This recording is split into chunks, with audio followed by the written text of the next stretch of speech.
На дубайской бомбардаче с тир-листом все было отлично, разве что мы ни в чем не ограничивали игроков. В этот раз мы решили поэкспериментировать, и теперь у них максимум 5 игроков в каждом тире. Стало интереснее. All right, this is G from VP. I don't know much about this gentleman. I think he used to play mid way back in the day. Their team, I have no idea what they do. So, I mean, they're out of the tournament, so they're clearly not really strong right now. All coach's fault. This is Mr. Silent from Team Spirit. This guy is immediately S tier. I liked him even as a player, actually. Was a big fan. Besides the fact that he is the coach of one of the best teams in the world, what do you think, why is he so good as a coach? I don't know. I think, but I don't know what he does, right? I mean, I just know that their team is good, so it must be all coaches doing. Yeah, no, but honestly, I don't know what he does really. I'm sure if I spoke Russian, I think he might be more outspoken in the Russian media, but I hear good things. I mean, Lorinov respects him a lot, so, you know, I just really liked him as a player back in the day as well. This is CY, Gaming Gladiator coach. He was a bit surprising because he just came into the scene. I don't even think he really played competitively, but as soon as he came in and they picked up Quinn, these guys they were just crushing. And I think drafting against GG is always very challenging. So I think that team they're good. So big fan, don't like to play against them so much. Right now, I think they're playing a little bit, I mean, there's better teams right now, but they're still super duper up there. What makes it hard to draft against them? I think they just pick and ban correctly. I think drafting now, before it was pretty simple. There's 4 bans, so you just prep like 5 heroes, and then you're gonna get one of the heroes are gonna leak through the draft, and you're gonna get one of your broken heroes. I think now that there's 7 bans before the pick, it's a bit more complex. Still, you can tell that there's like a lot of thought behind what they do. Their picks and bans are pretty spot on, so I think it's pretty cool. This is Mr. Moonminder. This guy, he was working with TSM before, now he's working with Tundra. Tundra's doing really well. I'm gonna give him a D. Why so? Big fan. I think 9 class has a lot of enemies.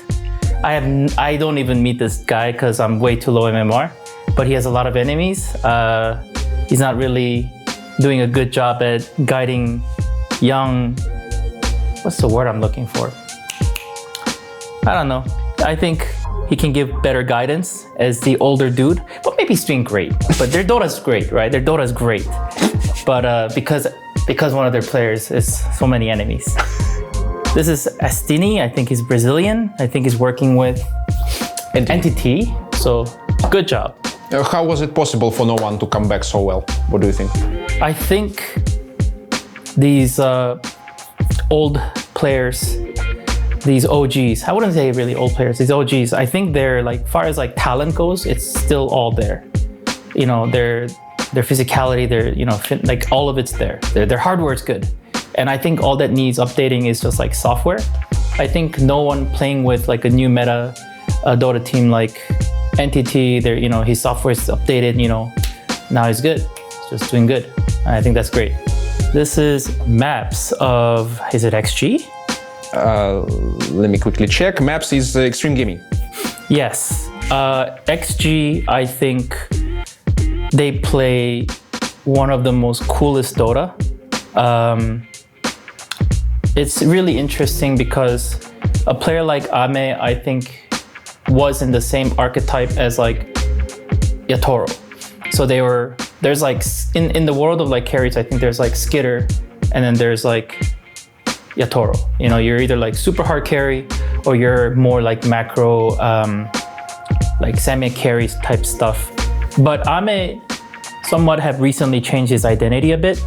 Like he goes back and forth a bit, but he's able to do like semi-carry and stuff like that, like really competitively. Whereas I think Yatoro's a bit more pure. Anyway, I really like this team. I think Xingqiu, I think they always get there, you know, like Xingqiu has these cool ideas about Dota. It might take a long time to get to, but he always gets there and it's really cool. So big fan, I like their Dota. Mr. Xiao 8, Xiao Pa. This guy, absolute legend. Used to watch his games even like 4, 5, 3 a.m. back in NA. LGD is a really cool team. I think it has to do with maybe him and Innocence. It's just my guess. But I think Innocence and this guy, like, man, the way they draft sometimes is really cool. Like the way they view the game, you know, somewhat unique way. That's hard to describe, but I really like their way of Dota. And I think Innocence especially plays a lot of like off-meta position 5s, and they make it work. Yeah, so I mean, this guy is an OG, and like, he's still in there. I think as a coach, one of my favorite, simply because his achievement is somewhat unmatched. Their team's a little struggling, but that happens. This is Misha of OG. He beefs with the best player in Dota. So immediately I would say he's low tier. I don't know anything about the guy, but I love Amar. Amar is like competitor's favorite player, I think. It's like I understand the Reddits and viewers may not really like his antics, but as far as like a competitor goes, I think that guy is like everybody's favorite Dota player. Because he's just pure, like committed to the craft of Dota. Really cool guy. All right, Mr. Bulk of BB team. Yes, Boom. This guy is actually, I think he's been around a while too. I feel like I've seen him around. I don't know very much about this guy. Very low key. A lot of these Russian, actually all the coaches are low key, which is good. The glory belongs to the players.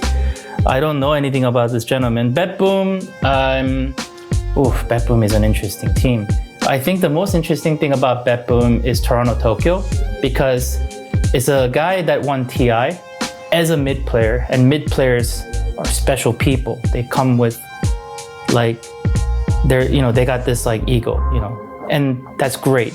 And I think for him to give up the mid lane to become the position 5, which is arguably the least fun role in Dota, I think it takes a very special person to do that. But Boom, I don't really like their Dota. So not a big fan of their Dota, C for now. Not a big fan. This is Blitz and Jabs. Not really sure who does more strategic stuff. I think Blitz might be the mom and Jabs is the dad, I don't know. Liquid Dota, with Zai, oh my gosh, they were so good. With 33, they did some soul searching recently. So just because I don't like them, here you go. Also, I bench more than Blitz. All right, this is Milan. Very interesting character. I think he's Serbian. Nouns. I think Nouns is actually a very interesting team. It's a bit of a shame that they couldn't go further, because I think they play really cool Dota. But this guy talks too much when we watch games together. So D. All right. This is Mr. Aoi of Falcons. God, I hate their Dota. It should really be S tier, but because I hate their Dota, I mean, honestly, like, I think Falcons is like a pretty simple team. I think, say, compared to, let's see, what's a complex team? I think XG is a sort of a complicated team, but like this, or even like NTT and Tundra. But these guys, I think they're pretty straightforward. I think they like just brute force with like the superior mechanics, lane knowledge, and macro. And that's very, very stressful to play against, because like, it's like Amar just first picks his heroes and he's gonna be more than fine. Like, no, you guys, I don't like you guys. stop improving, as Seb would say. The fact that he is, if I recall correctly, still remains the only player who became TI champion both as a coach and as a player, does it make it him special in any way? And no offense to this guy, I try quite hard in my own terrible ways. Like I try to play a lot of Dota and try to, feel the game to my skin. There was a time I remember when he came to a tournament, he says like he didn't really play much Dota, if none at all. And like I think they were still crushing, so that made me feel a certain type of way. So that's not very fair. That's not very fair to me. Okay, this is Caps. Very nice guy of Heroic. I don't really know Mengusu. I don't think I've met him too much, but I've spoken with Caps. Apparently, him and I would used to, I don't know, apparently he remembers me from pubs, which is like, I'm so low MMR, I don't know how he met me, but that was way back in the day. He's a really nice guy. And I think Heroic Dota is really good. I think, again, it's another team, much like Nouns, I think it's a shame. I think they play a really cool Dota, but a little bit unpolished. So I think this guy is about here. Excel. I don't know much about this gentleman, but PSG Quest is a team that I have a little bit of experience working with. Not all of them, particularly Omar and Noob. When they're like tier 2, tier 3 players, several years back, I had the pleasure of working with them just very briefly. I knew they were good then, and it was really good to see that those guys like broke through and made it. I think they've made it past the group stage, right? Mm-hmm. Yeah. No, I like that team a lot. I think they're just all really lovely people, and I think they're kind of like, they kind of remind me of our team in a sense. I don't know why, because I don't even think they play similarly like us. I just really like them. So big bias, A, because I like the team. This is Mr. Immortal Faith. I think this is one of the most interesting fellas in the coaching / like Dota scene, because he's such an enigma to me in a way. He's very high MMR, but I don't think he ever really tried to go pro necessarily. And I don't know if I really like that, but it is an interesting thing. Right now, because Mouse, it's interesting because GG sort of, I feel like they built on his philosophy and like really like mastered it. Whereas I think Mouse is a bit struggling under his guidance, if you will. Right now, because of that, I think down here. Papita. Immediate S tier. Why so? Because he's so handsome. He's like a Greek god walking among like if he's walking with like all these like South American buddies, he's just like 3 heads taller than everyone. He's just really good looking dude. Great guy. I just like him. Wait, he's working with Beast Coast now. Beast Coast right now. Oh yeah, they didn't do very well. But I always enjoy seeing this guy just walking around. So very cool. That's here. Big fan. This is Dubu. He's working with Blacklist right now, formerly of TSM. Blacklist is a confusing team, and I think when I talk, Dubu and I are quite close. We used to live together. I think we also came of like the same background of a struggling team together, even. And I really like this guy. But when we talk Dota, we don't always agree. So because of that, because I like him, obviously. Mr. Lanem. One of the strangest Dota players alive, I think. The way he views the game is really, really unique. I mean, this is a guy who used to go position 5 Kunkka with like armlet and just started denying stuff. I don't even know how you come up with this stuff. I think he's just one of those like, nowadays Dota is extremely polished. I wouldn't really say today's Dota players that are competing today are more talented than the OGs, but they're certainly far more polished. I think this guy was like one of those like pure talent players. He may have like wonky ideas, but once he gets there, he gets to, once the hero has items and gold, he can like really play. He is coaching which team right now? Lanem is coaching Azure Ray. Azure. Oh, yeah, no, they should have been doing a bit better. Chinese teams are weak together. What can you do? They're just a collective thing. All right, still like the guy, so here we go. This is super. This is the other super. There's two supers, and this is the other one. Is he working with IG, G2? Yeah, if I recall, yeah.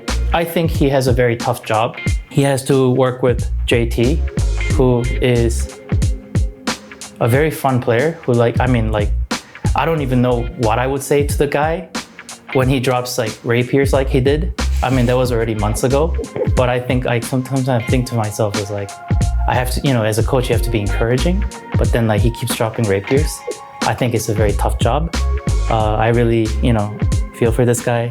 I mean, G2 is a great team. I mean, I don't know, the crash out at this tournament is really unfortunate, but they really might show up for TI, who knows. All right, this is me. I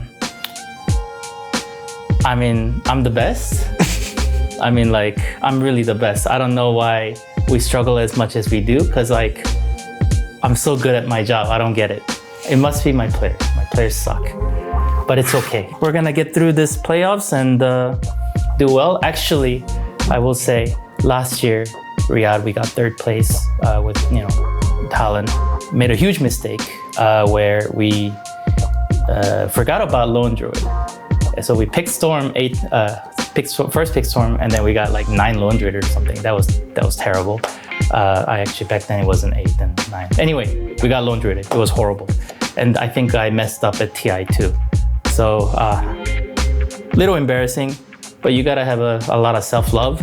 So, there you go. That's it.